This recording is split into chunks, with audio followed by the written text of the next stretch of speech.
Gervonta Davis has revealed the shocking details of his confrontation with Devin Haney, highlighting the brutal nature of this incident. It all began when Tank showed his support for Ryan Garcia after he was recently accused of using a banned substance for the Haney fight. Davis stands by Garcia, steadfast in his belief in Garcia's innocence and advocating for a rematch to clear his name. Ryan is not somebody that he really like confrontation, you know, so for people to like go at him, I feel as though, and you see how as soon as why didn't it take 72 hours for the test to come back, right? They might have to fight, yeah. Right.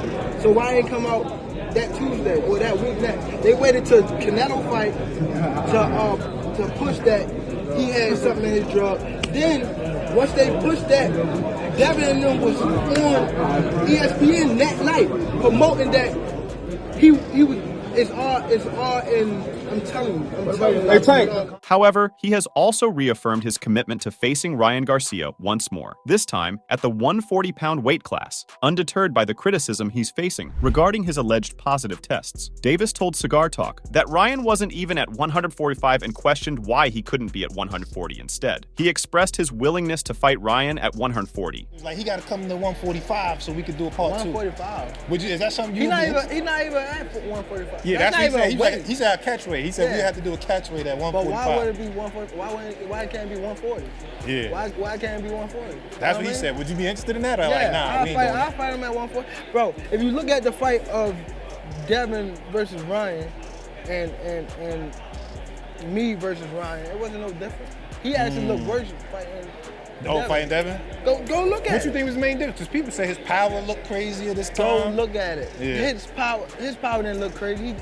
He only have a hook where he knocked Devin out with. Where he kept hitting him with. He kept dropping him with a hook. He never dropped him with nothing else but a hook. Concerns arose regarding weight, with Tank noting that Garcia's division is 140 pounds, not 143-145. Opting for a rematch with Ryan, rather than facing contenders like Frank Martin within his weight category, could significantly boost Gervonta's purse. In recent years, Davis has been battling at 135 pounds, making it necessary for Garcia to drop down a weight class for a potential matchup. Their initial encounter saw them both at 136 pounds, with a strict 10-pound rehydration clause in effect. Moreover, Gervonta Davis didn't mince words. As he dissected Devin Haney's defeat to Garcia, Davis squarely attributed the loss to Haney's tactical misstep of lingering in Garcia's striking range, allowing himself to be repeatedly caught by the same punishing left hooks throughout their bout last year. But Haney firmly attributes his sole loss to Ryan to unfair play, alleging Ryan's breach of the weight limit by 3.2 pounds during the weigh-in and subsequent detection of PEDs in his system. Tank completely disregards any excuses, seeing Haney's shortcomings as clear evidence of his incompetence. In Davis's perspective, Haney's inability to prevent Ryan from landing left hooks throughout the night is a testament to his lack of skill and awareness. Haney's penchant for remaining stationary played perfectly into Ryan's strategy, given his proficiency in delivering lightning-fast, powerful short left hooks. Devin proved to be a stationary target for Ryan throughout the night, failing to adapt after feeling the impact of Ryan's punches in both the first and seventh rounds. Tank said,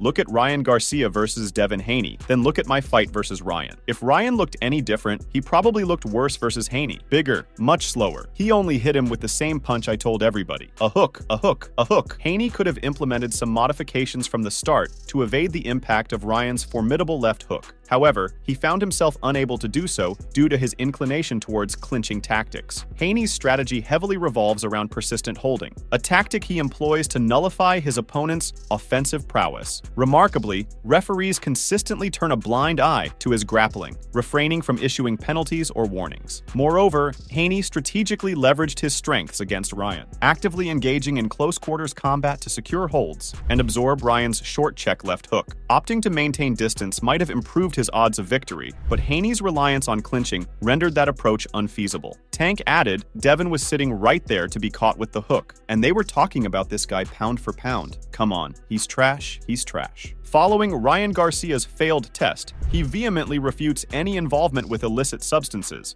asserting that his samples were tampered with by external parties, labeling the positive results as an inside job. Meanwhile, Gervonta "Tank" Davis, his erstwhile adversary, points fingers at Eddie Hearn, the intermittent promoter associated with Haney, accusing him of potentially influencing or manipulating the test outcomes. However, Chael Sonnen dismisses any notions of conspiracy surrounding Garcia's positive test. Sonnen remains indifferent to recent speculations, focusing instead on the impending consequences for Garcia. He dismisses the significance of these theories, suggesting that most fighters react similarly to positive tests. Rather than dwelling on these speculations, Sonnen finds a more pressing question to explore. Sonnen questioned in a video on his YouTube channel that it would consistently repeat the same story over and over again. He emphasized that the larger concern at present was not regarding Garcia and Haney's contractual agreements, but rather who held authority over the purported findings and what potential disciplinary measures would be taken, if any. Although the answer to the issue is now unknown, Eddie Hearn believes that Garcia would suffer a severe blow as a result of the current course of events. Eddie Hearn and the Devin Haney camp are clamoring for a reversal of fate after the tumultuous defeat to Ryan Garcia, where Haney suffered multiple knockdowns. Seeking to nullify the loss and dub it a no contest,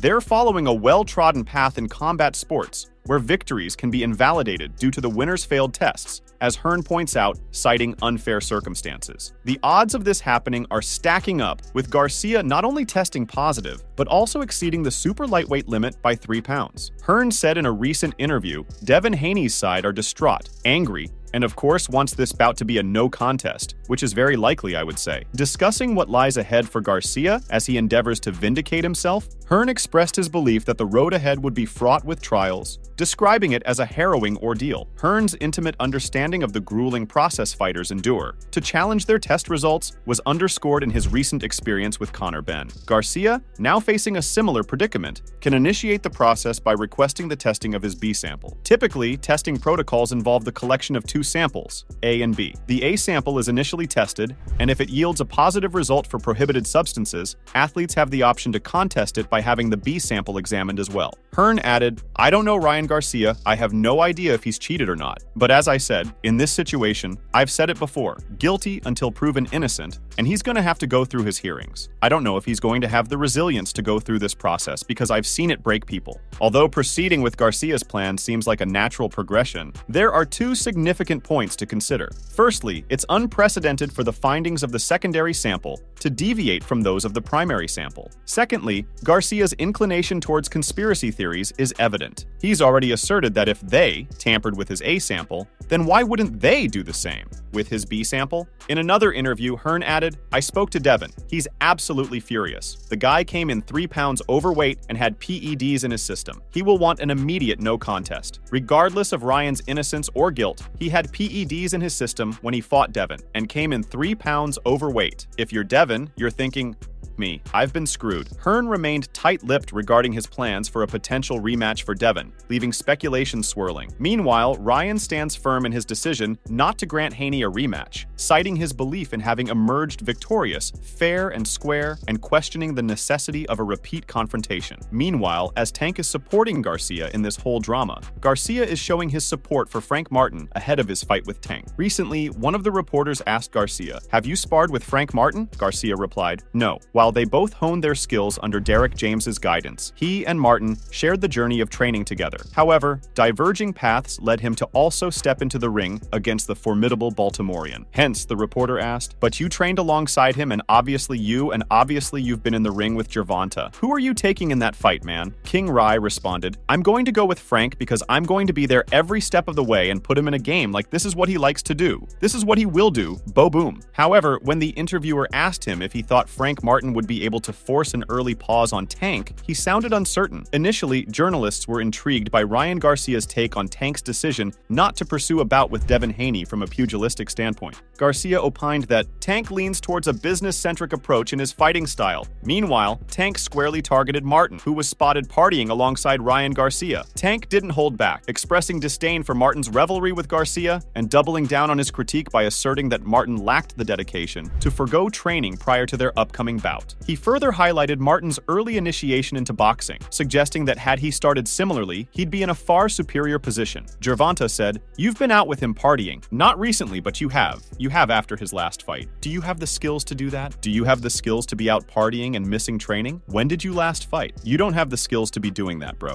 You started boxing when you were 15. If I started when I was 15, I'm taking that shit off. I'm grinding. You trash." Moreover, during a press conference, Davis declared that he is not intimidated by Martin's gimmick and that it won't shield him on fight night. Tank declared that Frank was representing his people, who considered themselves tough, but he warned that facing him was a whole different challenge. He stated, "You put on for the people that he comes with here, because they think they're thugs like that, but I'm telling you, it's a different beast in front of him." Tank asserted that nobody accompanying Frank would be able to protect him on June 15th. He expressed that there was a lot of tension built up, and he intended to unleash it on Frank, making it clear that Frank would bear the consequences. He added, "Nobody that's walking with him, holding him hand in hand, is not going to be able to save him on June 15th. I'm telling you." And it's a lot of built up, and I'm going to take it out on him. Sorry, it's going to be him. On the other hand, beyond mere physicality, boxing embodies the strategic complexity of a chess match. The towering champions of yesterday must inevitably bow to the agile and cunning knights of today. Case in point, Gervonta Davis, a rising star in the ring once guided by the legendary Floyd Mayweather, now finds himself clinching deals even grander than those of Mayweather, the wealthiest pugilist in history. The once dynamic duo of promoter and boxer find themselves entangled in a social media spat, ignited by Davis's claim that Floyd subtly criticized him while discussing boxers' financial choices. Amidst a storm of exchanges and subtle jabs, Davis's recent appearance on Cigar Talk, following his showdown with Frank Martin, unveiled the depths of their feud, all while teasing a significant announcement on the horizon. When Najee from Cigar Talk brought up the rivalry with Mayweather to Davis, the Baltimore native had a strong reaction. Davis explained that many people were unaware of Floyd's actions. He mentioned that Floyd was directing his comments towards him, which prompted his response. Davis clarified that he saw no justification for confronting Floyd, despite initially perceiving the comments as directed at him. A lot of people don't know that what Floyd do.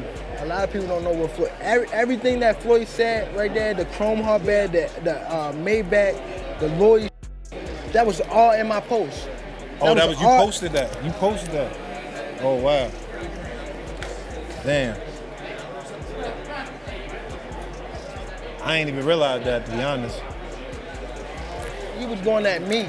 He was going at me. And I knew for sure he was going at me. That's why I went at him. There's no reason for me to go at Floyd. Yeah. When Najee hinted at the complex rapport between Davis and Floyd, suggesting it might resemble a blend of affection and animosity, Davis vehemently refuted the notion, asserting his own legacy had eclipsed Floyd's. Davis stated that he had reached a point where he had surpassed Floyd, achieving this at a young age. You feel as though I'm at that point where as though I passed him. And I'm doing it at a young age. When Floyd was 29, you'll see, bro. Yeah. That deal that I'm talking about. But Davis wasn't done demonstrating his point. He went on to elaborate and disclosed a new contract he had signed. Davis mentioned that the deal he was referring to was not yet known by Floyd. He asserted that it surpassed Floyd's deal in magnitude. That I'm talking about. Yeah. Oh, that's that a deal, part of this. Deal, he don't know about that yet. But that's bigger than his deal. Damn. Wow. And I'm just releasing This is it. exclusive. That's exclusive. Bigger than Floyd deal? Yeah. Tank, don't cap. That's a lot of bread. You'll see. It's gonna come out. Renowned for his business acumen, Floyd Mayweather strategically severed ties with Top Rank by settling a hefty sum of $750,000 to dissolve their contractual obligations. This bold move paved the path for Mayweather to take charge of his own fight promotions, resulting in a lucrative journey that has seen him amass millions over the years. Speculations abound, with some sources hinting that the 5-division champion may have crossed the billion-dollar milestone in earnings throughout his illustrious career. Nevertheless, a boxing insider supported the charge Gervonta Davis leveled in his reply to Mayweather's purported remarks about him. Recently, Davis made an unexpected claim, insinuating that Mayweather found himself unexpectedly marooned in Dubai due to unresolved financial matters. Although initially unconfirmed, the rumor gained traction when renowned boxing matchmaker Rick Glazer corroborated it. He wrote, "Gervonta Tank Davis is correct that Floyd's being held there. A couple of days later, by May 3rd, Glazer provided a fresh report regarding Mayweather's circumstances, asserting that he had secured his release from Dubai authorities, ushering Mayweather back to American soil. He said, UAE released Floyd Mayweather, as he's paid up in Dubai, and he's now back in America. I don't think he'll want to owe any money in the Middle Eastern countries ever again. In short, following his previous fights under Mayweather's promotion, Gervonta Davis appears to have landed a deal that would even make the wealthiest boxer envious. However, Davis's new contract's specifics are still unknown. On the other hand, Gervonta Davis recently confronted Devin Haney. He has attempted to provoke Haney by locating his luxury truck. Davis reignited the embers of his long-standing rivalry with The Dream, stoking the flames by ridiculing him in the aftermath of his crushing loss to Ryan Garcia. Despite primarily engaging in exchanges via social media, Davis snapped a photo today beside Haney's parked Mercedes-Benz G63, stationed on the street. He posted the image on Instagram with the caption, "Aha, can't stop and we on their side." In response to a fan who had identified the owner of the vehicle, Davis later confirmed in the comments that it belonged to Haney. He also tweeted to Haney, "Tell them how I made you and your team dip out, and I'm on your side of town. That a cold bit." Haney spotted the picture and responded, "This like my car so much, he took a picture next to it. Send him one champion motoring." Later, a video appeared showing Davis and someone who appeared to be Haney yelling at each other. Davis seems to have become more interested in Haney after his defeat to Garcia, despite Haney's previous attempts to draw the unbeaten fighter into a rivalry.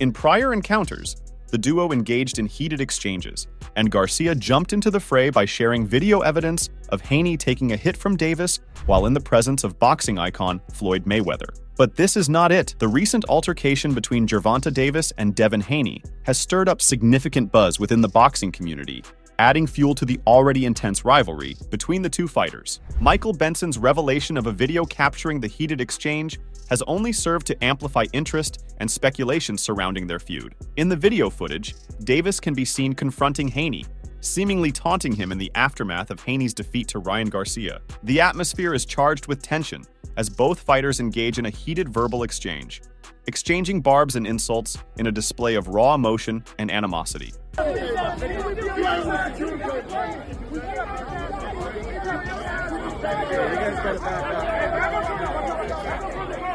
The intensity of the confrontation is palpable, with Davis and Haney appearing visibly agitated and impassioned as they exchange words. Despite efforts by security personnel to intervene and separate the two fighters, the altercation continues unabated, underscoring the depth of their mutual antipathy and the personal nature of their feud. For fans of the sport, the video provides a revealing glimpse into the dynamics of the rivalry between Davis and Haney, shedding light on the simmering tensions and underlying animosities that have fueled their contentious relationship. Meanwhile, Connor Benn chimed in from across the pond.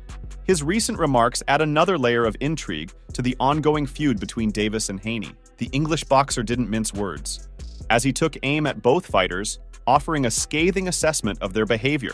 Ben's comment about Davis as an angry little man being aggressive towards women again is a direct jab at Davis's confrontational demeanor, suggesting that he resorts to aggression, particularly towards women, as a way to assert dominance or intimidate others. This biting remark highlights the perception of Davis as a fighter with a volatile temperament, prone to outbursts of aggression both inside and outside the ring. Moreover, Ben's reference to Haney in connection with the women dig alludes to a previous incident involving Haney and Eddie Hearn, Ben's promoter. Earlier this year, Hearn expressed interest in matching Ben against both Haney and Davis, only to have both fighters decline the opportunity. By implicating Haney in this context, Ben subtly suggests that Haney may have avoided facing Ben in the ring, further adding to the tension between the two camps. Overall, Ben's remarks serve to fuel the ongoing rivalry between Davis and Haney, while also casting a critical eye on their conduct and decisions outside of the ring. However, that's not the end of it. Gervonta and Eddie Hearn found themselves at odds. Hearn was incredulous at Gervonta's claim that he engineered Ryan Garcia's positive tests, questioning the reasoning behind such an accusation. He mentioned that he had already attempted to communicate with Gervonta about the matter. Furthermore, Hearn pointed out Gervonta's habit of deleting tweets, hinting at a lack of consistency in standing by his statements. He voiced his frustration at being implicated in wrongdoing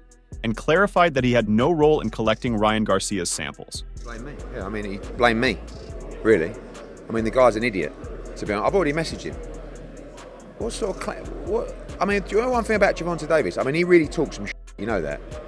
But why'd you delete your tweets? Can you not stand by what you say? So you want to come out and you say, yeah, Eddie Hearn's a dirty guy for doing this. It's like, what the f*** are you talking about?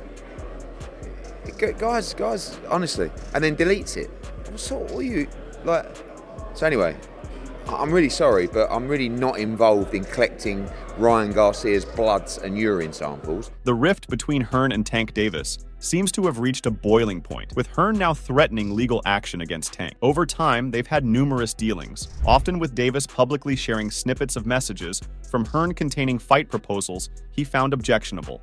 As I said, the prospect of Davis facing Conor Benn had been discussed, but Davis chose to defend his world title against Frank Martin this summer instead. Their feud reignited when Davis defended Garcia on social media and pointed the finger at Eddie Hearn. Hearn, in an interview with Boxing Social, hinted at suing Davis for defamation, but expressed hesitance due to Davis's habit of posting and deleting tweets. He criticized this behavior, emphasizing the importance of standing by one's words. Regarding Davis's accusation about his involvement in Garcia's positive testing with VADA, Hearn dismissed it, citing past experiences with his fighters testing positive and refraining from attributing such incidents to conspiracy. I should sue Gervonta Davis for defamation. That's what I should do. But honestly, I can't be bothered because the guy puts a tweet up and then takes it down again.